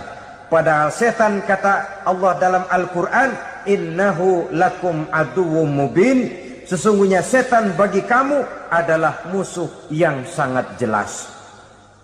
Saudara-saudara kaum muslimin rahimakumullah, di zaman sekarang dalam menghadapi beban kehidupan yang makin pelik, menghadapi stres yang tidak kunjung selesai, menghadapi persoalan-persoalan yang teramat berat, orang sering mencari jalan keluar kepada hal-hal yang menurut pendapatnya bisa meringankan beban moralnya itu. Pergilah dia mencari sesuatu yang dapat meringankan bebannya. Dan tidak jarang yang jatuh ke pangkuan tukang-tukang tenung, ke pangkuan tukang-tukang sihir, yang mereka itu oleh Quran dijelaskan kadzabal munajjimun walau sodaku. Tukang-tukang tenung, tukang-tukang sihir, mereka itu bohong walaupun benar. Maksudnya bohong walaupun benar, artinya kalau yang mereka kerjakan benar, itu sih kebenaran. Benar dengan kebenaran itu lain. Kebenaran, kebetulan bisa, tapi tidak untuk selalu. Apalagi kalau itu sudah membahayakan kehidupan orang lain. Jadi oleh karena itu Nabi berpesan, jauhilah daripada sihir. Kalau sudah jauhilah dari sihir, artinya ya jauhilah daripada mempelajarinya, jauhilah daripada bergaul dengan orang-orang yang ahli di bidang itu, karena dari pergaulan segalanya bisa menular. Baiklah saudara, ini yang kedua. Yang ketiga pesan Nabi, wa qatlan nafsil lati harramallahu illa bil haqq, membunuh orang lain dengan cara yang tidak benar. Membunuh orang yang diharamkan oleh Allah Subhanahu wa ta'ala untuk melakukannya kecuali dengan alasan yang benar. Kita tahu Islam adalah agama damai. Sesuai dengan namanya, ia tidak dikembangkan dengan pedang dan kekerasan. Ia dikembangkan dengan keteladanan dan tuntunan moral. Oleh karena Islam bukan agama kekerasan, Islam pun tidak mementingkan dan mengajarkan kekerasan kecuali dengan alasan yang benar dan bisa dipertanggungjawabkan. Membunuh dengan sengaja, menghilangkan nyawa orang lain tanpa alasan yang bisa dibenarkan adalah merupakan dosa besar dan satu di antara 7 perkara yang bisa mendatangkan kerusakan dalam kehidupan dan yang hendaknya harus kita jauhi. Saudara-saudara kaum muslimin rahimakumullah, beberapa waktu yang lalu di sebuah kota kecil yang indah bernama New Auckland. Saudara tahu New Auckland? Tuh dari Gunung Kidul masih ngidul lagi. Pernah diadakan satu seminar yang membicarakan bagaimana menyelamatkan masyarakat manusia dari bahaya Perang Dunia Ketiga. Diperkirakan kalau terjadi Perang Dunia Ketiga, manusia tidak akan tersisa. Sebab apa? Pada waktu itu, cadangan nuklir yang dimiliki oleh bersama Amerika dan Rusia konon sudah sanggup memusnahkan 6 miliar manusia pada saat jumlah manusia baru 5 miliar. Jadi kelebihan nuklir dunia ini. Kalau terjadi Perang Dunia Ketiga, sulit manusia untuk tersisa. Maka dibahaslah di dalam seminar itu, wah, supaya tidak terjadi Perang Dunia Ketiga, maka perlombaan membuat senjata-senjata canggih, alat-alat pembunuh modern harus segera dibatasi. Dibahas, tidak mungkin kita membatasi perlombaan membuat senjata. Kenapa? Makin maju ilmu dan teknologi, makin canggih senjata yang ditemukan. Atom sudah meningkat menjadi nuklir, nuklir sudah meningkat menjadi neutron, dan kita tahu bom yang bernama neutron ini bom yang cukup membunuh tanpa perlu merusak. Artinya kalau dia diledakkan di kota kita ini, bangunan utuh, jembatan tidak ambruk, rumah-rumah tetap berdiri, tapi semua yang bernama hidup mati. Itu katanya lebih sopan dari bom atom. Sebab kalau si atom ini sudah membunuh, merusak pula. Neutron cukup membunuh saja tanpa perlu merusak. Jadi majunya senjata-senjata teknologi sebagai akibat yang logis dari kemajuan ilmu pengetahuan ini tidak bisa kita batasi. Dan memang sebenarnya yang bahaya bukan senjatanya, tapi manusia yang mengendalikan senjata itu. Mereka kembali kepada prinsip the man behind the gun. Bukan senjatanya yang bahaya, tapi manusia yang mengendalikan senjata itu yang bahaya.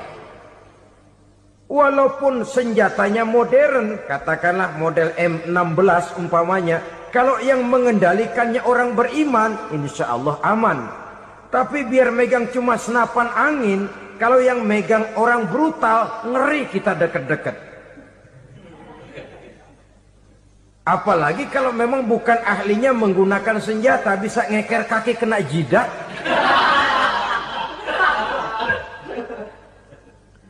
Mereka kembali kepada prinsip lama yang tetap baru, bukan senjatanya yang harus dibatasi, manusia yang mengendalikan senjata itu yang perlu dibicarakan. Nah, kalau begitu, agar manusia tidak mempergunakan senjata sewenang-wenang, apa yang harus kita lakukan? Ya, manusianya harus bermoral. Ya, tapi moral yang mana? Di dunia ini banyak ajaran tentang moral. Itu pun mudah saja. Di sini kan kita undang saja ahli dari berbagai agama untuk membicarakan konsep perdamaian menurut agamanya masing-masing. Baik, setuju itu? Setuju. Maka tampillah para ahli agama, mereka kembali kepada prinsip moral daripada konsep yang terkandung di dalam ajaran agama untuk menegakkan perdamaian. Mula-mula naiklah ahli dari agama Hindu, dibacakan konsep perdamaian menurut ajaran agama Hindu, bahwa untuk damai manusia harus meninggalkan nafsu keduniaannya, menempuh samsara dan sebagainya untuk mencapai nirwana, menjauhi kemegahan dan kemewahan dunia. Ini lalu dibahas, rasanya juga tidak mungkin ini. Kemudian dari agama Nasrani, bahwa untuk damai manusia harus menciptakan sifat kasih sayang. Kalau ditampar pipi kiri, berikan pipi yang kanan. Kalau diberikan selendang, berikan baju. Nanti orang kasihan, lalu dia tidak akan nampar lagi. Ketika ini dibahas, ternyata rasanya pun tidak mungkin bisa diterima. Karena apa? Di zaman sekarang orang ditampar pipi kiri, dikasih pipi kanan. Bukan kasihan, gemes. Damai belum tentu, bonyok udah jelas. Lalu ketika dibacakan konsep perdamaian menurut Quran, di mana disampaikan ayat wa jazaa'u sayyi'atin sayyi'atun misluha faman afa wa aslaha fa ajruhu 'ala Allah. Balasan terhadap satu kejahatan adalah kejahatan yang seimbang. Tetapi barang siapa yang memberi maaf dan mencari jalan damai, itulah yang terbaik dan akan mendapat pahala dari Allah Subhanahu wa ta'ala. Kamu tidak salah ditampar pipi kirimu, tampar lagi pipi kirinya sekeras dia menampar pipi kirimu.